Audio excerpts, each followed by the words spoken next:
be talking about many things, one of them being how to change your career once you're locked in one, which is going to be an exciting topic. We're also talking to two of the actors from a new play called Monsoon Wedding. And then, of course, we're going to have a fashion segment right after. So it's going to be a fun-filled show. And also, as you can notice, Surbi is not here today, so it's going to be Huma and I discussing everything with our fabulous guests. So we miss you, Surbi, and hopefully we will see you next week. And we're going to start off with the most intense part of our show. Usually it's the host chat because we get to discuss like local topics and universal topics, what's happening in the world. And we're going to start off with some Holi celebrations in India, which were kind of the result of a lot of sexual assault that happened. And there was a lockdown put on some universities in India just to keep the women safe. Now, what are your thoughts on that?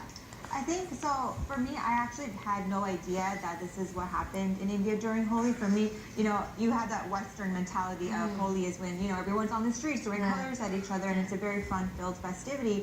But when I started hearing about this and read a little bit more about it, this problem has been stemming from the 70s and 80s. So in the 1970s and 80s, women in universities were told 1 month prior to Holi to not be on the streets or to actually leave college because men would just act like hooligans, as they quoted, as in they would pretty much parade the streets during that month, and they would think they were untouchable and they could literally do anything to any woman.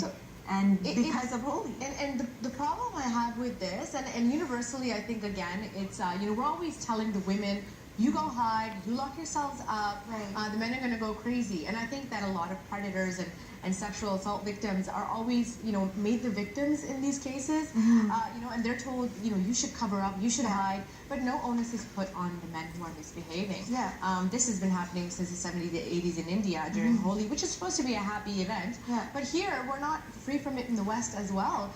Canada Day in Ottawa was a #1 place for sexual assault to take place as well. And I just think that it's a worldwide rape culture that we don't kind of address, and I think it's very important for people to take responsibility, and even the court system, the legal systems, to kind of hold accountable the men who are misbehaving. You don't have a right to invade a woman's personal space, and I'm the biggest person, like I have this personal bubble. I'm like, you know what? If I want you in my personal space, I'll make the first move, or I'll even a hug. Like, don't invade a person's you know, personal space. I have a real problem with that.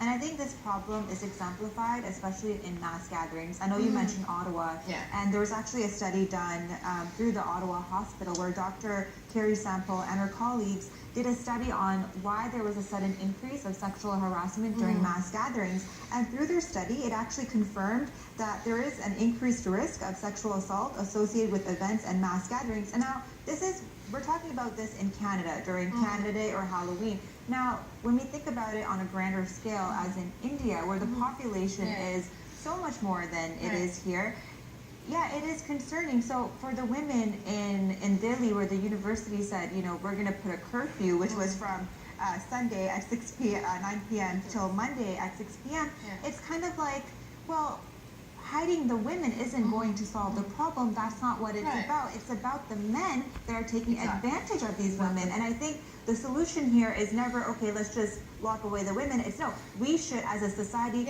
start raising awareness about this, educating people and saying, this is not something you can do.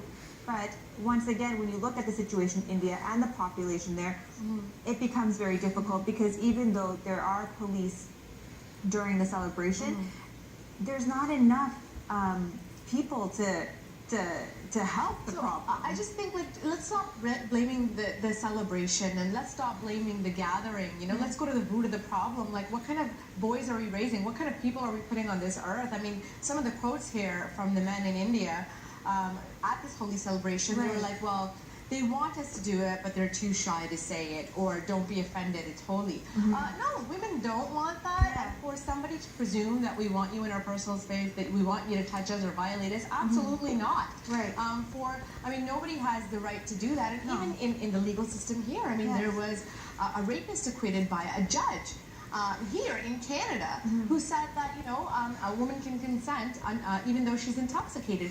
This is, I mean, we're promoting this as a society. Why are we okay with this. Yeah. And these people, and then Brock Turner was another one who was a very famous rape case in the States, and he raped a girl, and 3 months later he's out. This is not okay. Right, it's definitely not okay. But this being said, there is some positive change, Right. especially in India. There actually is an activist group, and it's a men activist group, and it's called Men Engage Delhi. And they actually teamed up with other campaigns to just raise the awareness of this is something that happens during Holi, and it's not good, which is amazing. However, even their group received some backlash, which is crazy. So, and the backlash was some feel that we have no right